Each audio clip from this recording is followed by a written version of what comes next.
Good morning students. आज की video में बात करेंगे चैप्टर फर्स्ट की, जिसका नाम है रियल नंबर्स। नंबर्स के बारे में आप पहले से ही जानते हैं। बहुत सारे नंबर्स हैं, जैसे कि हमारा नेचुरल नंबर्स, इसके बाद होल नंबर्स। नेचुरल नंबर क्या होते हैं, इसको हम एन से नोट करते हैं, 1 2 3 4 dot dot up to infinity uncountable होते हैं। फिर आते हैं हमारे होल नंबर, जिसे हम डब्ल्यू से नोट करते हैं, 0, जिसके अंदर 0 इंक्लूड हो जाता है, 0 1 2 3 4 अप टू इन्फिनिटी तक। ये आपके होल नंबर होते हैं। होल नंबर के अंदर 0 इंक्लूड होता है। नेचुरल नंबर स्टार्ट होता है 1 से। 1 is the smallest natural number and 0 is the smallest whole number. ठीक है, ये बात हमारे आप पहले से ही जानते हैं। अब बात कर रहे हैं इन्हीं में थोड़े से और आगे, जो कि हमारे पास है प्राइम नंबर। प्राइम नंबर क्या होते हैं? A number is called a prime number if it has no factor other than 1। Prime number वो होते हैं जिनमें जो फैक्टर होता है वो क्या होता है? Other than 1। उनमें कोई ऐसा फैक्टर नहीं होता 1 के अलावा। And the number itself, number जो जिसके बारे में बात करी जा रही है वो नंबर और 1, इनके अलावा कोई फैक्टर नहीं मिलता, उनको हम प्राइम नंबर कहते हैं। जैसे एग्जांपल 2 3 5 7 एक्सेट्रा, बहुत सारे नंबर आपके ऐसे हैं जो प्राइम नंबर हैं, जिनके केवल दो, ये मैं ये कहूँ कि केवल 2 फैक्टर होते हैं। जैसे 2 है, 2 के केवल 2 फैक्टर होंगे, 1 गुना 2, तो केवल 2 ही फैक्टर हुए। एक तो एक नंबर जिसकी हम बात कर रहे हैं 1 and number itself. Number itself मतलब 2। ठीक है, तो केवल 2 ही फैक्टर होते हैं।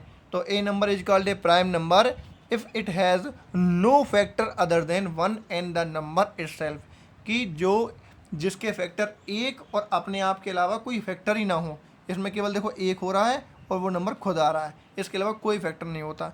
इसी प्रकार 3 है, 3 के भी फैक्टर 1 गुना 3, या तो 1 आएगा वो नंबर खुद आएगा। 5 के निकालेंगे, 5 के भी होगा 1 होगा और 5 वो नंबर खुद होगा। इस प्रकार से ऐसे बहुत सारे नंबर हैं। दूसरी बात, कंपोजिट नंबर। कंपोजिट नंबर क्या होते हैं? A number is called a composite number if it has at least 1 factor other than 1 and the number itself. अगर 1 और नंबर इटसेल्फ अपने खुद के द्वारा अलग कोई और आ जाए, एक और नंबर इटसेल्फ, तो इसमें भी आता है प्राइम नंबर के अंदर भी। लेकिन अगर एक और खुद नंबर के अलावा भी अगर एक भी फैक्टर और आ जाए, मतलब 2 से ज़्यादा फैक्टर हो जाएं, तो 2 से ज़्यादा से मतलब है हमारे पास 3 हो जाएं, 4 हो जाएं, 5 हो जाएं, 2 से ज़्यादा फैक्टर हो जाएं, तो उसे हम कंपोजिट नंबर कहते हैं। जैसे हम बात करें एग्जाम्पल 4 6 8 10 12 14 16, बहुत सारे ऐसे नंबर हैं जिनके हमारे 2 से ज़्यादा फैक्टर हो जाते हैं। जैसे एग्जांपल मैं 4 का देता हूँ, यहाँ पर 4 का है। आप 4 क्या है? 1 से डिवाइड हो जाता है, 1 इसका फैक्टर है। फिर ये 2 से डिवाइड हो जाता है, 2 भी इसका फैक्टर है। ये 4 अपने आप से भी डिवाइड हो जाता है, ये भी इसका फैक्टर। तो देखो यहाँ पर फैक्टर कितने हो गए? 2 से ज़्यादा हो गए। एक और वो नंबर इटसेल्फ, यहाँ बात करी गई थी कि एक और नंबर इटसेल्फ के अलावा अगर एक भी नंबर आ जाए और कोई, तो वो कंपोजिट कहलाता है। देखो अदर नंबर कौन सा आ गया? यहाँ पर 2 आ गया। ये एक और अपने आप के अलावा किसी और नंबर से भी डिवाइड हो रहा है, इसका मतलब ये एक कंपोजिट नंबर है। ठीक है, जैसे और एग्जांपल अगर लेना चाहें, जैसे 6 का मैं एग्जांपल दूं, ये 1 से डिवाइड हो जाता है, 1 इसका फैक्टर है। 2 से डिवाइड हो जाता है तो 2 भी इसका फैक्टर है। ये 3 से डिवाइड हो जाता है तो 3 भी इसका फैक्टर है। इसके अलावा आपका नंबर 6 अपने आप से भी डिवाइड हो जाता है। देखो एक और अपने आप के अलावा ये 2 नंबर और से भी डिवाइड हो रहा है, इसका मतलब फैक्टर इसके कितने हैं? 2 से ज़्यादा। जो 2 हमारे पास तो होते ही होते हैं प्राइम नंबर के अंदर, ये दोनों जो होते हैं प्राइम नंबर के अंदर होते हैं, लेकिन 2 से ज़्यादा जैसे ही हो जाते हैं तो हमारे वो हमारे क्या कहलाते हैं? Composite number. ठीक है, ये मैंने एग्जाम्पल आपको यहाँ दिया। एक और इम्पोर्टेंट बात, वन इज़ नाइदर प्राइम और नॉर कंपोजिट। एक ना तो प्राइम है ना ही कंपोजिट है। देखो मैंने इनमें कहीं पे भी शामिल नहीं किया वन को।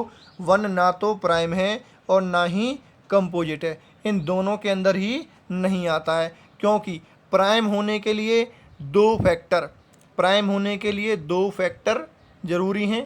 ठीक है, 2 फैक्टर, जैसे 2 के 1 और 2 2 थे, ठीक है। 3 के भी 1 और 2 दो फैक्टर थे, 1 और 3 दो फैक्टर थे, और कंपोजिट होने के लिए 2 से ज़्यादा फैक्टर चाहिए। तो एक का तो अपना एक कोई फैक्टर ही नहीं है, एक अकेला है, इसलिए ना तो ये प्राइम के अंदर आता है ना ही ये कंपोजिट के अंदर आता है। ठीक है। अगली बात, अगली इंपॉर्टेंट बात यह है, 2 is the smallest, 2 is the smallest prime number. 2 क्या है? स्मॉलेस्ट प्राइम नंबर है। सबसे छोटा प्राइम नंबर क्या है? 2 है।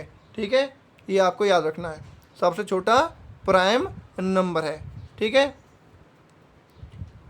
और बात करेंगे इसी में, नेक्स्ट जो बात आपको यहाँ पर ध्यान रखनी है वो है 2 is the only even prime number. अभी मैंने बात की थी 2 is the smallest prime number, सबसे छोटा भी है। इसके अलावा 2 is the only even prime number, 2 एक इवन भी है और प्राइम नंबर भी है। और इसके अलावा जितने भी हमारे प्राइम नंबर होंगे वो ऑड होंगे। All other even numbers are composite. ठीक है। अगर मैं बात कर रहा हूँ ऑल अदर इवन नंबर, जितने भी इवन नंबर्स हैं, देखो यहाँ पे आप देख रहे हैं जितने भी इवन नंबर्स हैं वो क्या होंगे? कंपोजिट। देखो अभी आपने ऊपर उदाहरण भी दिया हुआ है कि जितने भी हमारे इवन नंबर होंगे 2 को छोड़कर वो सभी कंपोजिट होंगे, और 2 हमारा जो है एक इवन और सबसे छोटा प्राइम नंबर है। ठीक है।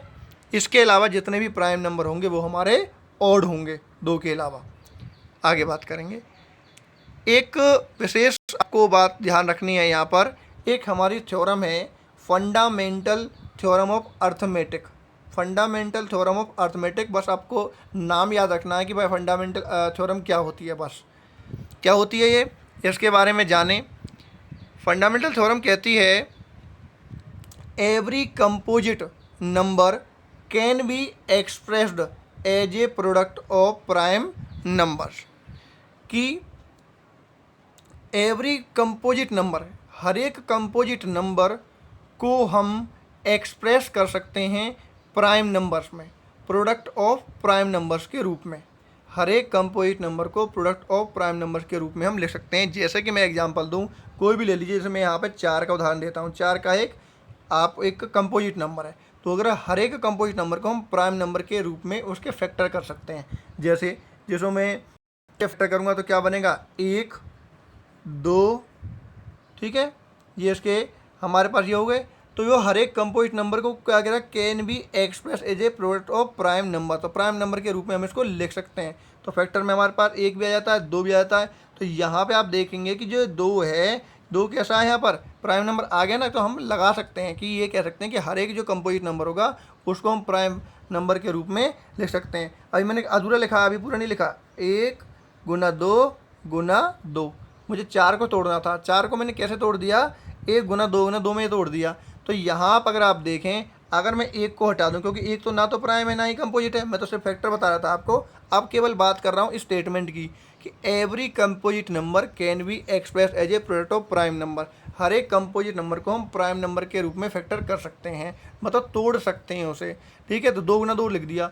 2 कैसा नंबर है हमारा? एक आपका प्राइम नंबर है। तो 2 4 को लिख दिया ना हमने प्राइम नंबर के रूप में। और भी आप ऐसे लिख सकते हैं, जैसे 8 है। 8 क्या है? कंपोजिट नंबर है। तो 2 गुना 2 गुना 2 हमने इसको लिख दिया। तो यहाँ आप देख सकते हैं 2 कैसा नंबर है? यहाँ पर प्राइम नंबर को हम प्राइम नंबर के रूप में लिख सकते हैं।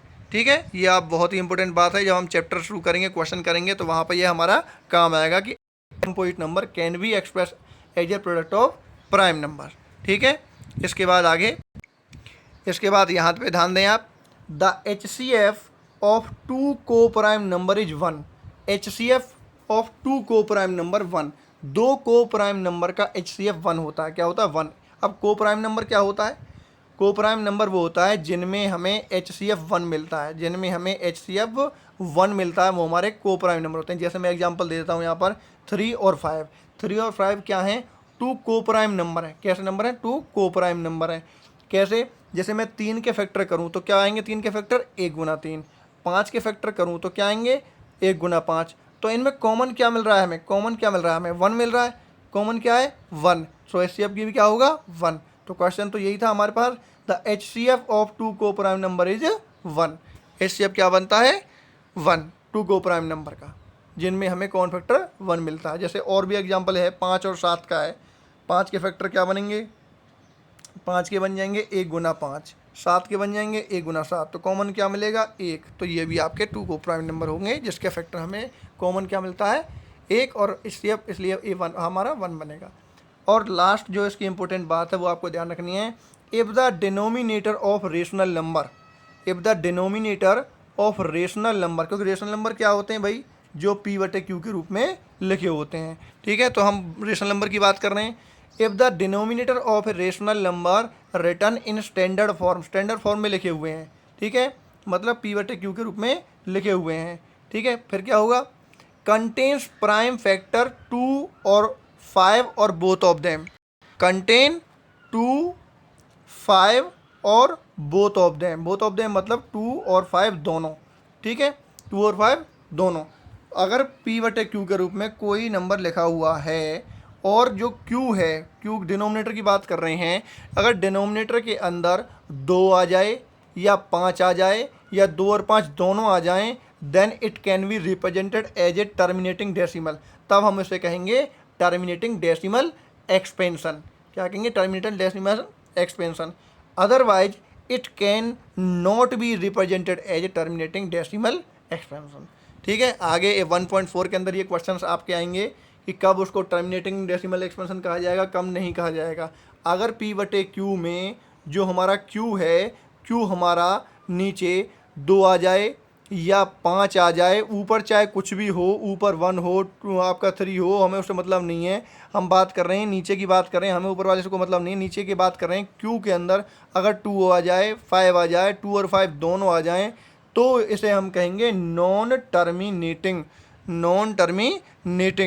डेसिमल एक्सपेंशन, ठीक है। सॉरी, टर्मिनेटिंग डेसिमल एक्सपेंशन, उल्टा बोल रहा हूँ, terminating decimal expansion. Otherwise it can not be represented as a terminating decimal, उसके अलावा नहीं कहेंगे, मतलब इसके अलावा हम क्या कहेंगे, उसे नॉन टर्मिनेटिंग डेसिमल कहेंगे।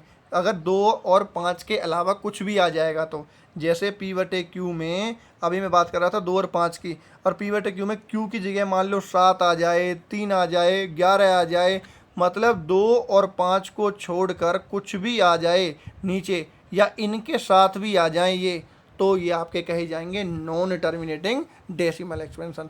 अदरवाइज क्या कहे जाएंगे, टर्मिनेटिंग डेसिमल एक्सपेंशन। क्लियर बात। P/Q के अंदर Q अगर हमारा 2 आए, 5 आए, या 2 और 5 दोनों आए, तो इसे हम कहेंगे टर्मिनेटिंग डेसिमल एक्सपेंशन, लिखा हुआ है terminating decimal expansion. Otherwise it can not be represented as terminating decimal expansion. तो अगर इसको क्या कहेंगे, टर्मिनेटिंग नहीं कहेंगे, टर्मिनेटिंग नहीं कहेंगे तो क्या कहेंगे, नॉन टर्मिनेटिंग। क्लियर बात। ये सब इसमें थोड़ी सी इंपॉर्टेंट बातें थी जो आपको बतानी चाहिए थी। अब इसके बाद नेक्स्ट वीडियो में बात करेंगे हम इसके क्वेश्चंस की।